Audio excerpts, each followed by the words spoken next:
Hi guys, my name is Megan Hollingsworth and I am going to go through my 9 questions, maybe have a 10th question answered at the end. Number 2, the top 10 list, identify what I believe in the top 10 critical issues of concern. Number 1 is mental health care accessibility. Number 2, healthcare worker staff shortages. 3, lack of emphasis on utilizing primary care physicians. 4, lack of proper and thorough education to patients. 5, lobbyists and self-interest organizations resulting in a poor emphasis on public health. 6, dictation by insurance on authorization for high priority needs, such as rehabilitation following a stroke. 7, poor electronic health record system flows and integration of healthcare information between organizations. 8, lack of communication and outdated communication systems, providing causing delays in providing timely and efficient patient-centered care, such as requesting records from other hospitals. 9, a disconnect among hospital administration or just administration within a healthcare organization and their frontline workers. 10, society mindset. The mindset where there is an increased entitlement and lack of ownership, such as a pill to fix anything and everything, instead of owning what you could do different than right now. Number 3, the clips that discuss the future of healthcare. I don't know about anybody else, but my top 4 concerns, my number 1 was increased anxiety due to too much information and overstimulation in technological advances. In a society when we are already battling mental health issues because there's too much going on in the world, things are too fast. I think that's a huge concern. Number 2 is cost and technical issue management. Number 3 is radiation and cancerous impacts of advanced technologies. And number 4 is too much reliance on technology causing decreased critical thinking skills. The things I found interesting about that video: 1 was the payment reform for providers for keeping patients healthy and out of the hospital. There's a perceived notion that that is the opposite for right now. Number 2, cost and transparency tools. I've noticed that insurance companies, and even if you call billing departments at surgery centers and hospitalizations, they are becoming more transparent about the cost of certain procedures. And number 3 is the perception that healthcare workers will have increased personal relationships with their patients from increased technology.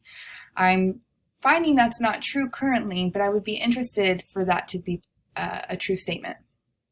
Number 4, we pay $450 a month for a family of 4 for insurance. We have no deductible and we have an $11,000 catastrophic cap. My husband is a federal employee, and so we get a basic plan, federal employee program plan through Blue Cross Blue Shield. Number 5, 1 to 2 dreams that I have for the future of nursing and healthcare. If you haven't already been able to tell, communication and mental health are extremely important to me, and I've noticed a huge lack of it during my time as a nurse. So my number 1 thing is improved communication among all interdisciplinary health care team members to reduce burnout, increase staff retention, improve the patient experience and outcomes, and make healthcare the rewarding field that so many students anticipate it to be, but then become so stressed out and overwhelmed and thus even burn out within a year because of the lack of communication. They're not able to provide that quality patient care that they so desire because of all of the things in the background that they're doing. Number 2 is decreased delays in care for patients. I would love to be able to see my stroke patients be able to go to rehab within a timely manner.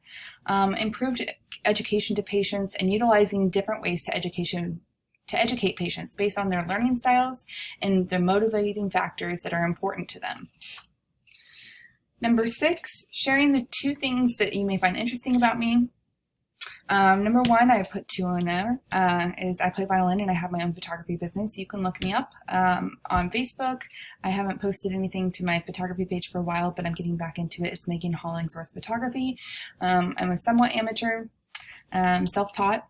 Number 2 is I am an Army wife of 11 years. My husband will be deployed in for about half of my schooling in this program. Number 7, my 2 favorite quotes that I live by.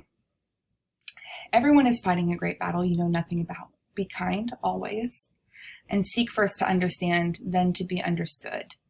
My mom always said that to me growing up. And then everyone is fighting a great battle you know nothing about.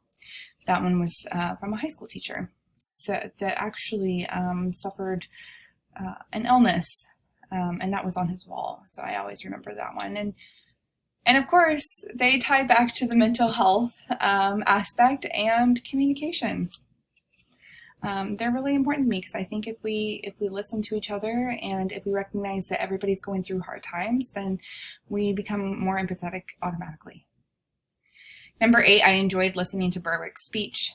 The things I got from that were to stand your moral ground. Even when it's the easiest thing to be quiet, stand up for what's right. Listen to your voice inside and use your gut instinct, even when there's pressure from other parties that might resist, and be incredibly persuasive. Stay the course. Number 9, in the course of my nursing career, which has been 7 years as a bedside nurse on a step-down critical care unit, 2 of the biggest changes I've experienced in the past 7 years was, 1, there's been an increased priority on patient experience. This has caused a major resistance in staff that has not had this be a priority in their practice for many years. There's a perception that the administration only cares about patients and not the frontline staff themselves. Number 2, increased emphasis on establishing a follow-up appointment before discharging the hospital and making sure that they have a scheduled appointment with their primary care physician. The hospital that I worked at recently hired transition coordinators to increase adherence with this. Attending physicians would get rated based on the percentage of follow-up appointments, with the date and time being entered into the discharge paperwork.